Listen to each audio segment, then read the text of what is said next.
All right, welcome back to the channel. It's your boy Fanon, and in this video, we're going to get the reaction finally of Gervonta Davis to Teofimo Lopez's loss, and there was a lot of very valuable information in what he said. Let's talk about that in this video.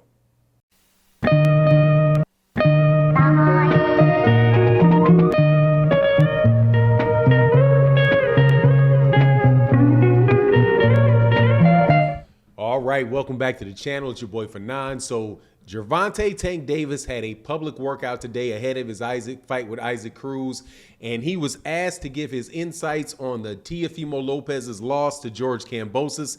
And what he gave, I thought, was just very, very interesting, man, because Gervonta Davis is somebody that I think, right about now, by a lot of people, is a very underrated fighter. And what his reaction was really showed me, and other things that he said and have done over like the last year, that Gervonta Davis himself is really maturing into a full-fledged fighter, you know, a mature fighter. He's not a kid anymore. He's not making a lot of the mistakes and doing a lot of the things that he was doing before. And you could really tell that, you know, he's really kind of coming into his own.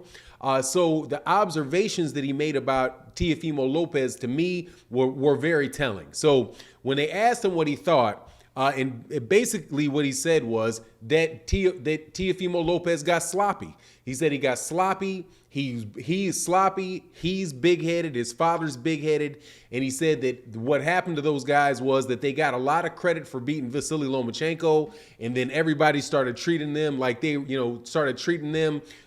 the best fighters in the world, and they started believing it. And pretty much, man, that they basically dropped the ball.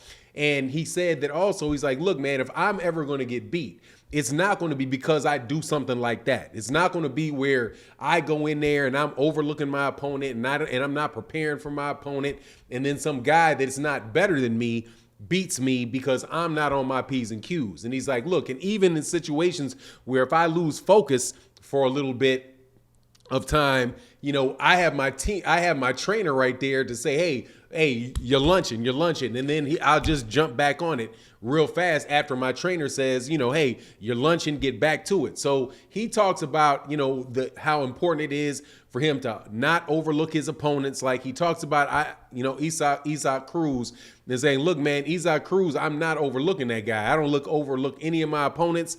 You know, I know that he can punch. I know what he likes to do, you know, and we got a game plan. We got a game plan to fight him, right? Whereas what he saw with Teofimo Lopez, he said, look, man, there was just so many things wrong that he did. He jumped out there running around like, man, like, what are you doing? Like, you just didn't, like, he didn't know what he's doing. And he said, look, it's not all on Teofimo Lopez either. It's on his father as well. But, you know, the thing that really stood out to me is in the same interview, well, a little bit before that in the interview, Gervonta Davis was asked, like, hey, why isn't Floyd Mayweather Jr. here? Why isn't Floyd Mayweather Jr. in the, you know, talking for you? Like, do you feel like he's giving you more room? And he's like, yeah, man, I'm at the point in my, you know, where when I was younger, Floyd Mayweather Jr. would be in the ring with me, kind of showing me the ropes of the interviews and all of that stuff. And now he knows that, that I know what I'm doing, and I know what I'm doing, and I don't really need him. And I'm paraphrasing what he's saying, right? I don't really need him to do all the hand holding and all of that. I'm really, I can do this, pretty much I can do this by myself. So, I mean, it was really good to see, man, because, Gervonta Davis himself, and this is something like I saw on, made me think of something I saw today on Twitter. Mickey Bay, who was one of the trainers for Devin Haney, was talking about comparing Devin Haney's career with Gervonta Tank Davis' career, and they were saying, like, look, that Devin Haney had beaten a better fighter or had better wins than Gervonta Davis did. And then I went back and I looked at it, and I was like, you know what? The Jorge Linares win is good, but one thing that I noticed about Gervonta Davis is that Gervonta Davis has been in like between 8 and 10 consecutive championship fights. So pretty much every time he's been fighting for like the last 4 or 5 years, every one of them have been a championship fight, right? When he had the IBF 130-pound championship, then he lost that on the scale, but the very next fight. He was back fighting for the WBA super belt, but it's been championship fight after championship fight after championship fight. And the more he's gone along, the less trouble he's had making weight. When you see him in between fights, you know, he doesn't look like he doesn't look blown up and overweight for the last several fights. He really seems like he is, you know, is maturing into, you know, what he's doing right now in his career. And that's one of the things that he said about Floyd Mayweather. He said, like, Floyd Mayweather Jr. was grooming me for right now, for the point in time when I got to be 27, 28 years old, and I'm a mature person, and, you know, I'm not doing the things that I used to do. I've got 2 daughters, and, you know, I need to take care of my daughters, but also I need to take care of my business as a professional athlete.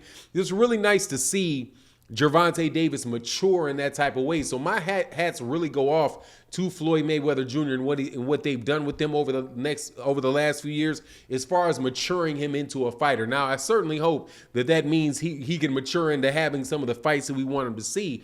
But, you know, it's just the observations that he made with Teofimo Lopez and saying, look, man, this guy was sloppy. He was arrogant, right? He wasn't prepared. His corner wasn't prepared, right? And you look at that and you say, you know, that makes a lot of sense, because Teofimo Lopez, you know, he fought a lot better against a much higher quality opponent in Vasily Lomachenko, and it does seem like he just kind of came out against George Kambosos and figured, hey, I'm just going to knock this guy out, man. And see that, and that takes me to one of the things that Teddy Atlas said in an interview that he gave recently when he talks about different types of talent, right? And I would also add different types of maturity, right? Like, consistency is a talent, man. Like, it is something to get up and do the same thing over and over and over again every day, even though you may be getting, you know, one day when you're starting and you're hungry, you know, you do that because you're trying to get somewhere. But then after you make it, you know, to where you thought you'd be, to be able to consistently keep up that work ethic, right? Floyd Mayweather Jr. is a really great example of that. Somebody that became, you know, got where he got, but he still continued to work harder because he always wanted to keep what he had and he wanted to get more. And that's a special talent, that type of focus, that type of consistency. And when Gervonta Davis, you know, points out, look, man, you give these guys all of this credit right out of the gate as soon as they have one win, right? You know, it's not as if Teofimo Lopez had to work. Now, I mean, he worked hard, don't get me wrong, in the gym, but he got over the finish line at a very early age, but might not have had, and this is where his father comes into play, you know, the guidance to really keep himself solid and really keep himself focused, because these guys are out there, you know, just talking about how they're the best in the world, and, you know, this guy, you know, talking trash about this fighter and talking trash about that fighter. So anyway, I just thought it was really, really interesting to hear Gervonta Davis share that. He didn't really trash him in a way where he was insulting to him, but at the same time, man, you could really kind of tell, man, that, you know, he thought what a lot of other people thought, which is, you know, look, that Teofimo Lopez was probably just as responsible for his loss. Well, I think that may be true in everything, as responsible for his loss as it was Kambosos, you know, being an excellent fighter. Teofimo Lopez is if he was what people said he was, or if he was what he was when he beat Vasily Lomachenko, he should have been able to overcome a guy like George Kambosos, even if it would have been a tight fight no matter what. But you could just tell by the way that he prepared and the way that he talked about preparing, and the fact that he said he didn't have a game plan. He was going to knock him out in a round, how his father was telling him, you know, relax, you're okay, but now go knock that dude out. You know, all kind of people talking about, you know, I wouldn't want to, you know, spread the salacious rumors about whether his father was intoxicated in the corner or not. I can't say that, but he definitely seemed like that corner and everything about that thing was scatterbrained. But to the contrary, or an opposite example, Gervonta Davis, the longer his career goes, the more solid and the more mature he looks like he's being. And you know that ain't the most difficult, that's not the easiest thing for him to be, because, hey, man, that dude will wild out on you, man. Definitely a street type of guy that will wild out on you.